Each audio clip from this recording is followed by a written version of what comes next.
आज हम लोग क्लास 10 के चैप्टर नंबर 1 रासायनिक अभिक्रिया एवं समीकरण का ऑब्जेक्टिव टाइप क्वेश्चन का सॉल्यूशन करेंगे। ये सारे प्रश्न विभिन्न कॉम्पिटिटिव एग्ज़ाम में पूछे जाते हैं, तो वैसे विद्यार्थी जो कॉम्पिटिटिव एग्ज़ाम तैयारी कर रहे हैं उनके लिए यह सहयोगी होगा। तो हम एक एक करके प्रश्न का सॉल्यूशन करेंगे। तो सबसे पहला क्वेश्चन हमारा है, जिंक को लेपित करने की क्रिया को क्या कहते हैं। लोहे पर जब जिंक को लेपित किया जाता है, यानी लोहे को संक्षारण से बचाने के लिए उसमें एक जिंक का परत चढ़ाया जाता है, जिससे उसके कारण वो संक्षारण नहीं होता है। तो इस क्रिया को क्या कहते हैं। तो पहला ऑप्शन दिया संक्षारण, तो ये नहीं होगा। दूसरा दिया गैल्वेनीकरण, आगे देखते हैं। तीसरा दिया पानी चढ़ाना, चौथा दिया विद्युत अपघटन। तो हम जानते हैं कि जो जिंक उस पर चढ़ाया जाता है, तो इस क्रिया को हम लोग गैल्वेनीकरण कहते हैं, या फिर इसको जस्तीकरण भी हम लोग कह सकते हैं। तो ऑप्शन नंबर बी मेरा सही आंसर होगा। अगला क्वेश्चन है, सिल्वर क्लोराइड का रंग होता है। तो सिल्वर क्लोराइड का रंग श्वेत, पीला, हरा, काला होता है। तो हम जानते हैं कि सिल्वर क्लोराइड का रंग श्वेत होता है, लेकिन सिल्वर अगर ब्रोमाइड है तो इसका कलर भूरा कलर का हो जाता है। अगला क्वेश्चन है तीसरा नंबर, जस्ता तथा तनु हाइड्रोक्लोरिक अम्ल की अभिक्रिया के फलस्वरूप निम्न में से कौन सा गैस बनता है। हम जानते हैं कि कोई भी अगर मेटल है, मेटल के साथ अगर हाइड्रोक्लोरिक अम्ल या कोई भी अम्ल अभिक्रिया करता है तो हाइड्रोजन गैस मुक्त करता है। हम ये पढ़ चुके हैं। तो यहाँ पर भी जस्ता एक क्या है, मेटल है, और हाइड्रोक्लोरिक अम्ल अम्ल के साथ अभिक्रिया कर रहा है, तो क्या बनेगा हमारा, ये हमको हाइड्रोजन गैस मुक्त करेगा, यानी हाइड्रोजन गैस उससे निकलेगा। अगला जो क्वेश्चन है, निम्नलिखित में से कौन सा एक दहन अभिक्रिया है, यानी जिससे दहन या बोल सकते हैं उसको ऊष्माक्षेपीय अभिक्रिया, जिससे अभिक्रिया के फलस्वरूप ऊष्मा उत्पन्न होता है। तो हम देखेंगे ऑप्शन क्या है।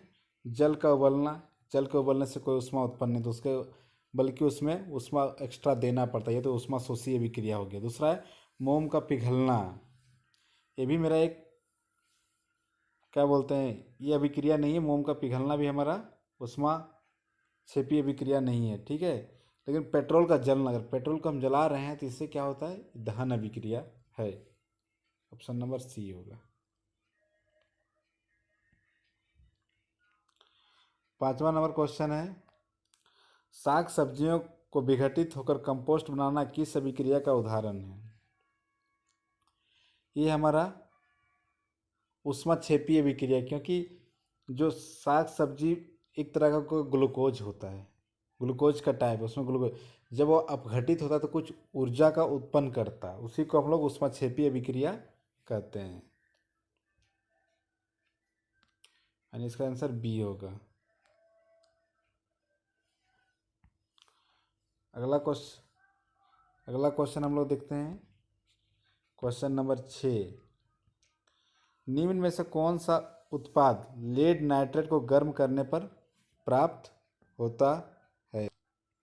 हम जानते हैं कि लेड नाइट्रेट यानी पीबी और NO3 इस तरह का विक्रिया है वो, तो उससे हमारा नाइट्रोजन ऑक्साइड के नाइट्रेट उसमें लगा तो नाइट्रोजन ऑक्साइड उत्पन्न होगा, प्लस में ऑक्सीजन उत्पन्न होगा। तो ऑप्शन नंबर मेरा डी सही आंसर है। अगला क्वेश्चन है, निम्न में से कौन सही है। NO2CO3 5H2O, NO2CO3 10H2O, NO2CO3 7H2O, NO2CO3 2H2O। तो इसमें ऑप्शन नंबर बी जो नाइट सोडियम कार्बोनेट डेकाहाइड्रेट होता है, इसका एक्चुअली सूत्र, तो यही हो जाएगा NO2CO3 सोडियम कार्बोनेट डेकाहाइड्रेट, ठीक है। अगला हमारा है, निम्नलिखित अभिक्रियाओं को में से अपघटन अभिक्रिया क्या है। अपघटन अभिक्रिया हम जानते हैं वैसे अभिक्रिया जिसमें एक बड़ा अभिकारक टूटकर छोटे छोटे उत्पादों का निर्माण करता है, तो उसे हम लोग अपघटन अभिक्रिया कहते हैं। ठीक है, तो इसमें हम लोग देखते हैं कि NaOH प्लस HCl, इसमें तो दो उत्पाद मिल रहे हैं और दो उत्पाद मिलकर आपस में क्या कर रहे हैं, ये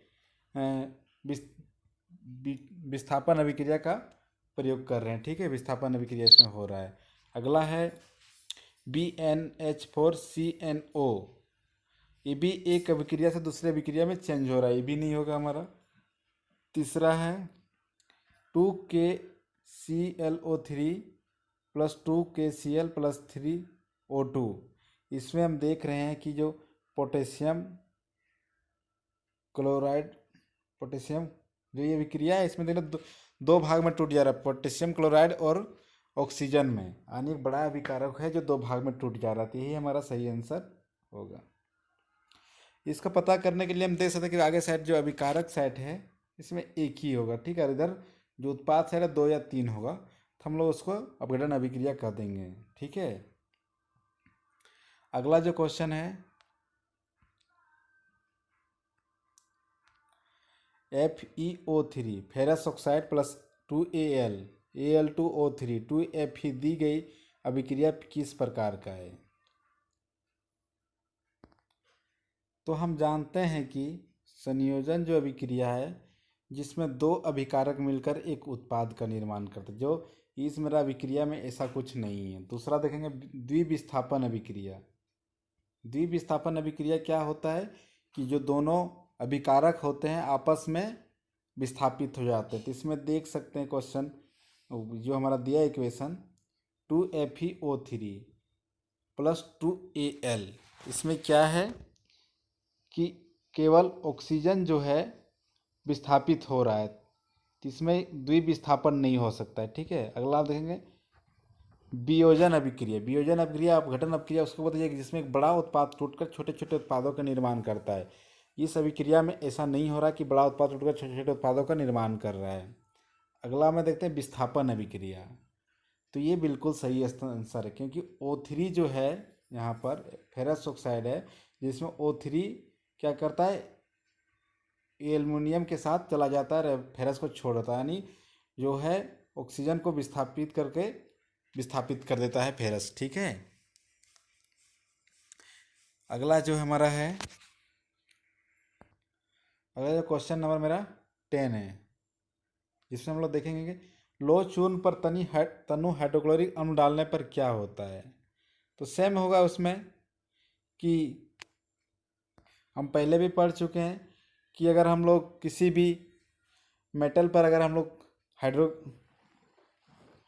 अम्ल या कोई भी अम्ल डालते हैं तो उसमें हाइड्रोजन गैस बनता है। दूसरा क्लोराइड है तो आयरन क्लोराइड हो जाएगा, यानी हाइड्रोजन और क्लोराइड बनेगा,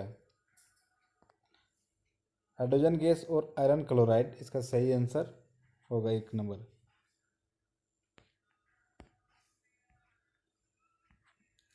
दूसरा है श्वसन किस प्रकार का अभिक्रिया है। हम लोग जानते हैं कि श्वसन में क्या होता है, जो भोजन है उसमें ऑक्सीजन मिलकर उसको अपघटन करता है, तो ये उपचयन अभिक्रिया कहलाएगा। किसमें, इसमें ऑक्सीजन का ऐड होता है, ऑक्सीजन का जुड़ना ही क्या कहलाता है, उपचयन अभिक्रिया। इसको ऑक्सीकरण अभिक्रिया भी कहते हैं। Question number 12, copper oxide plus hydrogen gas Cu plus H2 किस प्रकार की अभिक्रिया है। इसमें देख रहे हैं हम क्या, कॉपर के साथ ऑक्सीजन का ह्रास हो रहा है। ठीक है, यानी ये हमारा अपचयन अभिक्रिया कहलाएगा। जिसमें ऑक्सीजन जुड़ता है मेन मेटल के साथ उसको हम लोग क्या बोलते हैं, उपचयन, और ये ऑक्सीजन का ह्रास हो रहा है यानी अपचयन अभिक्रिया कहलाएगा। यानी ऑप्शन नंबर 20 सही आंसर इसका होगा। अगला 13 नंबर, इलेक्ट्रॉन के स्थानांतरण से बने यौगिक क्या कहलाते हैं। जब इलेक्ट्रॉन का स्थानांतरण होता है तो ये क्या कहलाता है, विद्युत संयोजी इलेक्ट्रॉन, विद्युत संयोजी जो बॉन्डिंग बनता है उसको विद्युत संयोजी बोलते हैं। ठीक है, 14 नंबर, नीचे दी गई अभिक्रिया में कौन सा कथन सही है। इसमें हम देखेंगे 14 नंबर में 2Cu प्लस O2 2COO क्या हो रहा है। इसमें हम जानते हैं जिसमें भी ऑक्सीजन ऐड होता है उसको हम लोग ऑक्सीकरण अभिक्रिया कहते हैं। तो इसमें क्या कहलाएगा, कॉपर का ऑक्सीकरण होता है, बिल्कुल सही आंसर हो जाएगा। ठीक है, अब हम लोग 15 नंबर देखेंगे। H2 + Cl2 2HCl, ठीक है। इसमें कौन सा अभिक्रिया है हम लोग देखना है, ठीक है। तो इसमें हम लोग देख रहे हैं कि एक अपघटन अभिक्रिया। अपघटन अभिक्रिया के बारे में पहले हम बता चुके हैं, जिसमें बड़ा पदार्थ छोटे पदार्थों में टूटकर बनता है, ठीक है, छोटे छोटे पदार्थों में। इसमें तो ऐसा हो नहीं रहा है, इसमें दो पदार्थ जुड़कर एक बड़े पदार्थ का बना रहा है। तो हम लोग ये पढ़े हैं कि संयोजन अभिक्रिया में दो छोटे छोटे अभिकारक मिलकर एक बड़े उत्पाद का निर्माण करता है, तो उसको हम लोग एक संयोजन अभिक्रिया। तो ये सेम हो रहा है, यानी कि ऑप्शन नंबर बी मेरा बिल्कुल सही आंसर होगा।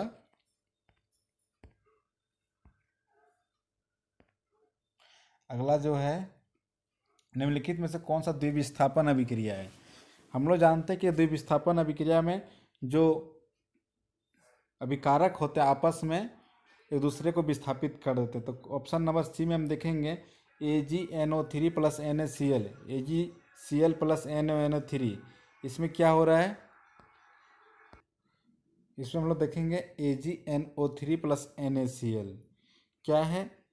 जो Ag जो सिल्वर है वो क्या हो रहा है, नाइट्रेट को वो विस्थापित कर दे रहा है दूसरे जगह, और NaCl क्या है, Ag के साथ चला जा रहा है और Na के साथ, नाइट्रोजन के साथ NO3, यानी दो विस्थापन इसमें दोनों आपस में विस्थापित हो रहे हैं। तो ऑप्शन नंबर सी इसमें सही आंसर है।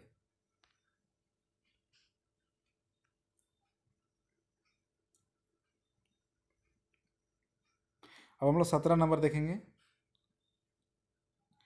निम्नलिखित अभिक्रियाओं में से कौन सा विस्थापन अभिक्रिया है।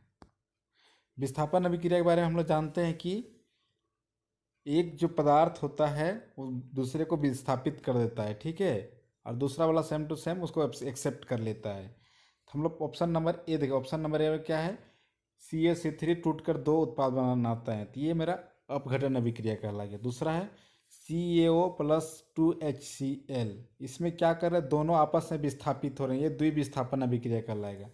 तीसरा है Fe + CuSO4, इसमें देखेंगे कि SO4 कॉपर SO4 को विस्थापित कर देता है, तो FeSO + Cu, यानी ये विस्थापन अभिक्रिया कहलाएगा, ठीक है, क्वेश्चन नंबर सी।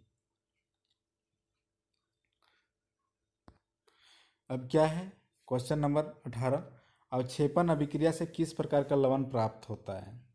हम लोग पहले भी पढ़ चुके हैं कि अवक्षेपण अभिक्रिया से अविलेय लवण प्राप्त होता है, वो उसका विलय हम लोग नहीं कर सकते, मतलब उसे जल में वो कभी नहीं घुलेगा, ठीक है। तो ऑप्शन नंबर बी इसका आंसर होगा, ठीक है, याद रखना, बहुत इंपॉर्टेंट क्वेश्चन है। निम्नलिखित में से 19 नंबर देखें, निम्नलिखित में से कौन सा अपघटन अभिक्रिया का उदाहरण नहीं है। तो ऑप्शन नंबर ए देखते हैं।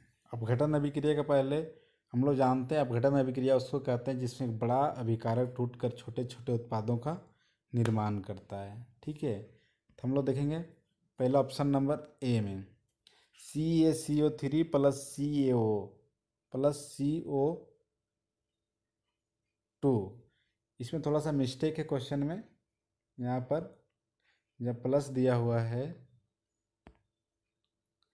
इस जगह पर जहाँ प्लस दिया वहाँ पर ये निशान होगा, यानी CaCO3-CaO + CO2। इसमें हम देखेंगे कि कार्बन जो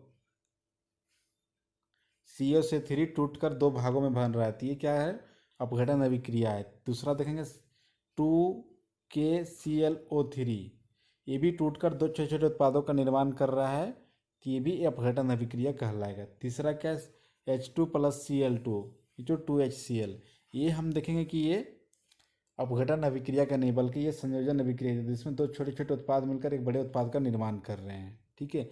ये आंसर सी होना चाहिए। और डी नंबर, मानव शरीर में भोजन का पचना, मानव शरीर में जो भोजन रहता है वो भी टूटकर उत्पाद और कार्बन डाइऑक्साइड बनाता है, तो भी हमारा आंसर नहीं होगा, यानी ऑप्शन नंबर सी बिल्कुल सही आंसर है। अगला देखते हैं, निम्नलिखित में से कौन सा रेडॉक्स अभिक्रिया है। हम रेडॉक्स अभिक्रिया के बारे में जानते हैं कि जिसमें उपचयन और अपचयन अभिक्रिया दोनों होते हैं, उसको हम लोग रेडॉक्स अभिक्रिया कहते हैं। जिसमें ऑप्शन नंबर ए देते हैं, ऑप्शन नंबर CaCO3-CaO + CO2, ये मेरा तो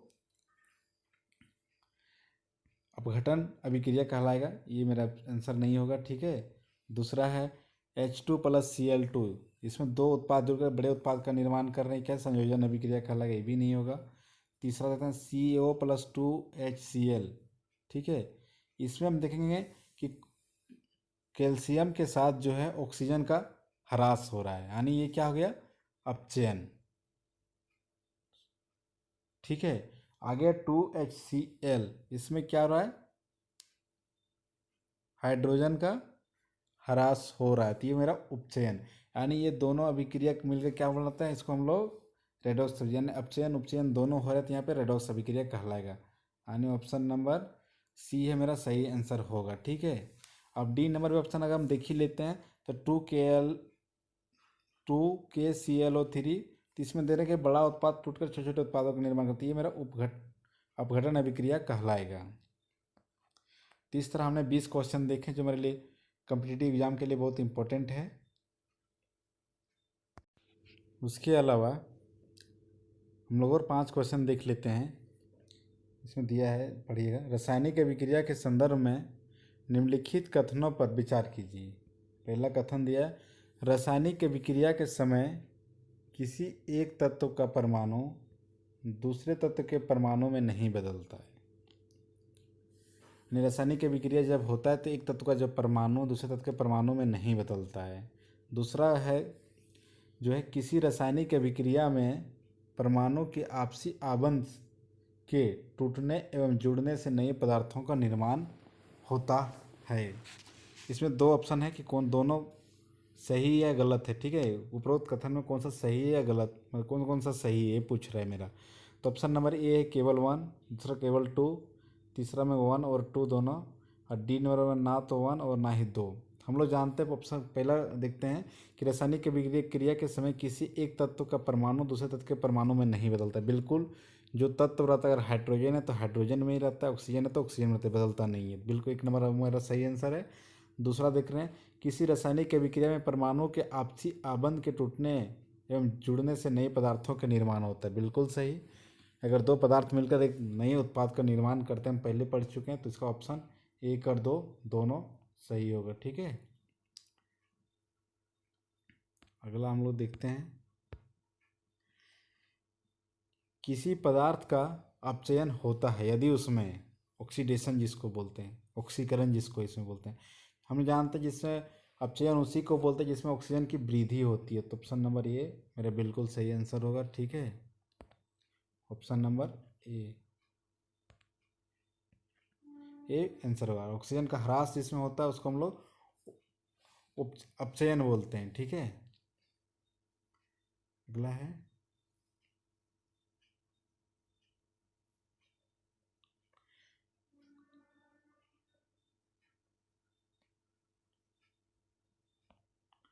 तीसरा में ऑक्सीकरण के संदर्भ में निम्नलिखित कथनों पर विचार कीजिए।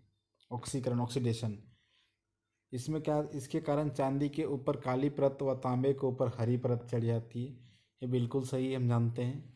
और जब भी ऑक्सीकरण होता है तो जो चांदी है उसके ऊपर काली परत और तांबे के ऊपर हरी परत चढ़ जाता है। 1 नंबर सही है। दूसरा नंबर देखते हैं, इनके प्रभाव से बचने के लिए चिप्स की थैली में ऑक्सीजन को हटाकर उसमें नाइट्रोजन गैस भरी जाती है। भी बिल्कुल सही है, यानी ऑप्शन ए और ऑप्शन 2 दोनों मेरा सही आंसर होगा। ठीक है, निम्नलिखित कथनों में से कौन सा सही है, यानी ए और 2 दोनों सही है। चौथा क्वेश्चन देखते हैं, चूने के संदर्भ में निम्नलिखित कथनों पर विचार कीजिए। कैल्शियम हाइड्रोक्साइड को चूना या बिना भुजा हुआ चूना भी कहा जाता है।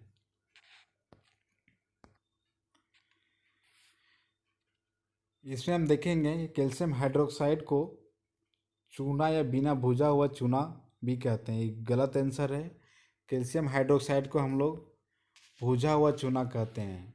बिना भुजा हुआ चूना को हम लोग कैल्शियम ऑक्साइड कहते हैं। यहाँ कैल्शियम हाइड्रोक्साइड देता है, तो 1 नंबर मेरा गलत है। दूसरा नंबर देखेंगे, भुजे हुए चूने के विलयन से दीवार को सफ़ेदी करने पर 2-3 दिनों के बाद दीवार पर कैल्शियम कार्बोनेट का निर्माण होता है। बिल्कुल सही, जब भी हम कहीं पेंट करते हैं तो वहाँ पर क्या होता है, ऑक्सीजन उसमें ऐड हो जाता है और क्या बना जाता है,